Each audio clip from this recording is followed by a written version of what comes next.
race for the Chelsea next manager is in full motion, and the links are getting wide. Today we are breaking down a fresh development in Julian Nagelsmann saga, and why Xabi Alonso might actually be the perfect man to cook with the ingredients you already have at Stamford Bridge. But it's not just about the dugout. We have got to talk about the future of Enzo Fernandez amidst those City rumors, the potential shock move for Bernardo Silva, and finally, we find out what on earth is happening with Enzo Maresca contract situation. We have a lot to break down, but before we dive into it, if you are new here, welcome to the channel. Or if you have been following me for a while, you know drills. Help your boy get to that 10k subscriber mark. Let's dive into it. I thought we were finally done with the daily Real Madrid links. I really did. And I thought we could have 1 week without the Spanish giant hovering over our squad like a vulture. But no, just when you think the coast is clear, Manchester City pops up. Apparently Pep and the boys have decided that their bench isn't expensive enough, and they have set sights on our very own Enzo Fernandez. According to the Athletics, Man City are considering Chelsea Enzo Fernandez as a midfield option this summer. City interest in the Argentina international is at an early stage, and the other midfield targets they are looking at includes Nottingham Forest Elliot Anderson. According to sources briefed on the situation, speaking on the condition of anonymity to protect relationships. First of all, comparing Enzo to Elliot Anderson is a choice I don't understand. But City clearly have a type this summer. But why now? Why us? Honestly, I genuinely believe this has Enzo Maresca's fingerprint all over it. We know he's heavily linked to that City job if Pep finally decides to go and find a new hobby, and the connection there is far too loud to ignore. However, it's not just about City's interest. We have some internal fires to put out too. According to Fabrizio, Romano, Enzo Fernandez and Chelsea has been talking since December, but the problem is no agreement. The real issue is no agreement over better wages. A few factors will influence him. Let's see who will be Chelsea next manager and Champions League football.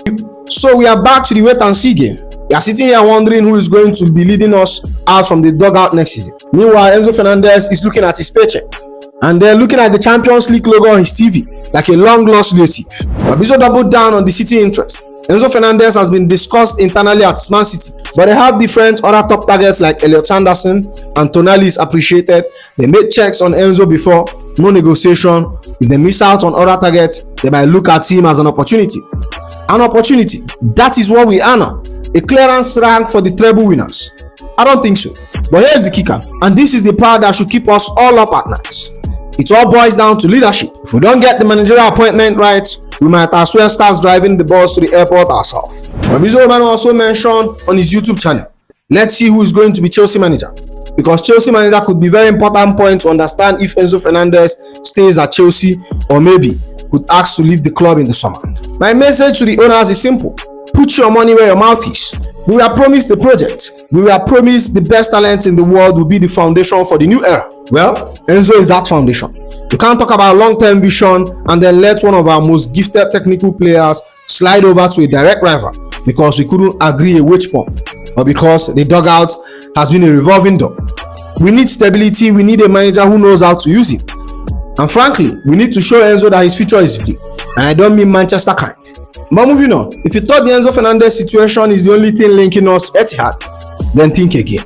Because the plot doesn't just stick it practically solidifies. We all have seen the rumors about Pep potentially calling it a day. He has got a year left, but we know how this goes. When Pep feels the tank is empty, he doesn't wait around. And who is the man they want to fill those legendary shoes? Our very own former gaffer, Enzo Maresca. Is the ultimate student becomes the master story. But there is a massive catch that might work in our favor, or at least in our bank account favor. According to The Guardian, it's understood there have been positive talk about Enzo Maresca replacing his old mentor Pep Guardiola this summer. Guardiola has a year on his deal, but City know they have to be ready for the 55 years old deciding this is time to leave. The potential complication in City's pursuit for Maresca is that he believed to still have a contractual obligation to Chelsea.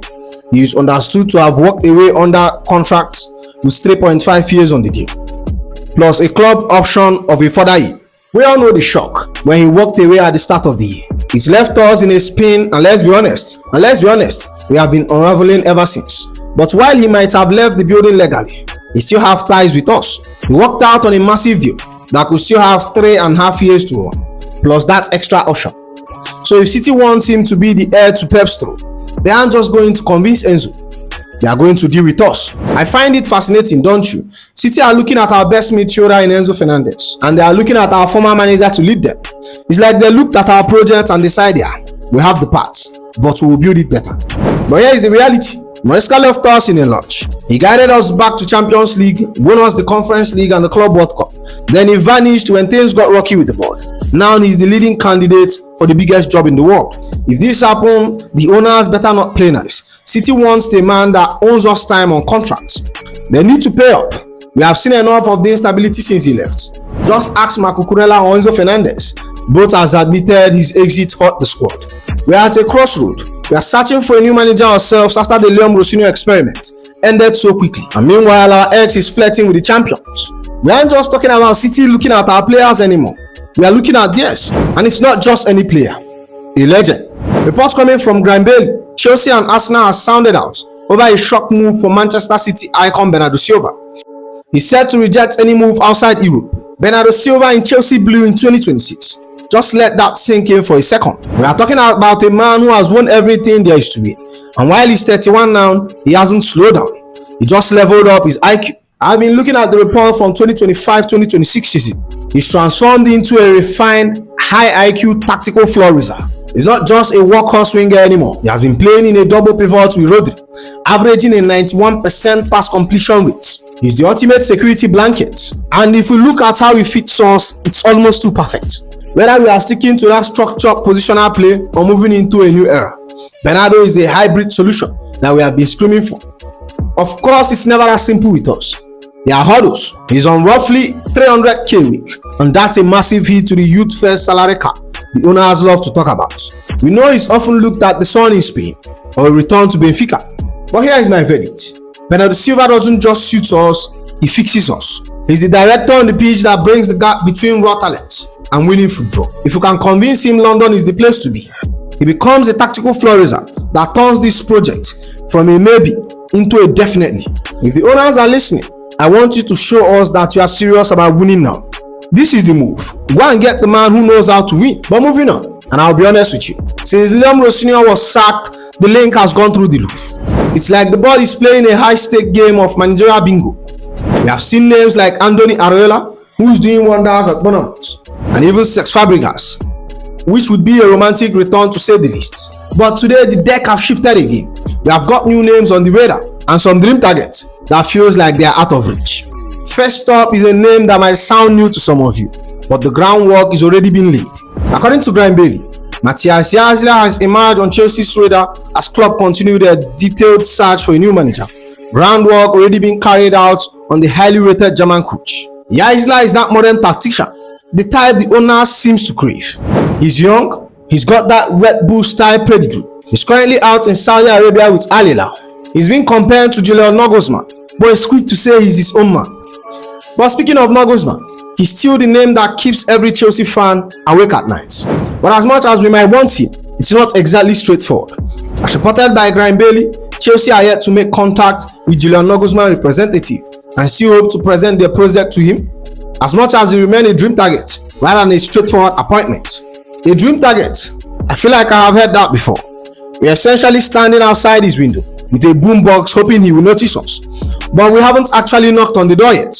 The board want to present the project, but we need to make sure there is a project actually worth presenting first. And then there is the wild card, the legendary Xabi Hernandez. He's out of work, he's refreshed, and he's clearly looking at the English coast with a lot of interest. He recently spoke to the Athletic and didn't hide his desire for a long-term Premier League challenge. Of course, where? I don't know. There's no hurry for me, and I would like a good project. Like you have 4 years to work and make a project. I would love to work in the Premier League because I love the passion there. In Spain, it's too much about the result. You have 4 years. That's the key word. Xavi wants time. He wants a project where he isn't judged solely on the result of a rainy Tuesday night in Stoke. But at Chelsea, we have had 3 managers in a season. Do we even know what 4 years looks like anymore? We are at a point where we have been linked with everyone, from Andoni Areola to Fabregas, and now Jaissle and Xavi. My concern is why we are busy sounding out candidates and carrying out groundwork. The squad is drifting. We need a director in the dugout as much as we need one on the pitch. Now let's talk about the name that actually makes my heart skip. Xabi Alonso. We have seen what he did at Leverkusen. We have seen the roller coaster he came off at the Bernabeu. Even Joko, a man who knows what it means to wear this shirt, is practically begging to make it happen. He said, I would love to see Xabi Alonso at the club, I love watching his Bayer Leverkusen team. I think he was hard done by at Real Madrid. He understands massive clubs. He's a winner. The sad thing is, I don't think Xabi Alonso would even consider Chelsea. It's heartbreaking, isn't it? A Chelsea legend is sitting there saying a top manager wouldn't even consider us. It speaks volume about the instability we have been dealing with. But Joko is right about one thing. Xabi was hard done in Madrid. He went there, he dealt with the boardroom politics, the tug of war for signing, and even he left them sitting second in the league. The start from his Bayer Leverkusen era tells you everything you need to know about his caliber. 140 games, 88 wins, 19 losses, 33 draws, 308 goals scored, 150 conceded, a win percentage of 62.9%, a loss percentage of 13.6%. A draw percentage of 23.6%. Look at the win percentage, look at the goal scored. Would you take him at Chelsea? I mean, that is not even a question. The Athletics seem to think the foundation is already here for him to succeed. With one or two additions, Chelsea have the profile of player to suit Alonso's play. It remains to be seen whether Chelsea would secure his services, given he could be in demand elsewhere. I'm telling you, Xabi Alonso's strength is in the midfield. I can't talk enough about how he would perform with midfielders like Enzo Fernandez, Lavia, and Caicedo. We could even add Bako to the mix. We could control game for fun and attack teams from every angle. Just imagine Cole Palmer in that VX pocket, drifting between the line while Alonso orchestrates from the touchline. It would genuinely pain me if we miss out on him. The ingredient to cook a perfect Alonso meal is at Stamford Bridge. We have the youth, we have the technical ability, we have the hunger. All he's missing is the chef. And with that said, that's the end of the video, my friends. Make sure you like, comment, and subscribe. And I'll see you in the next one. Goodbye.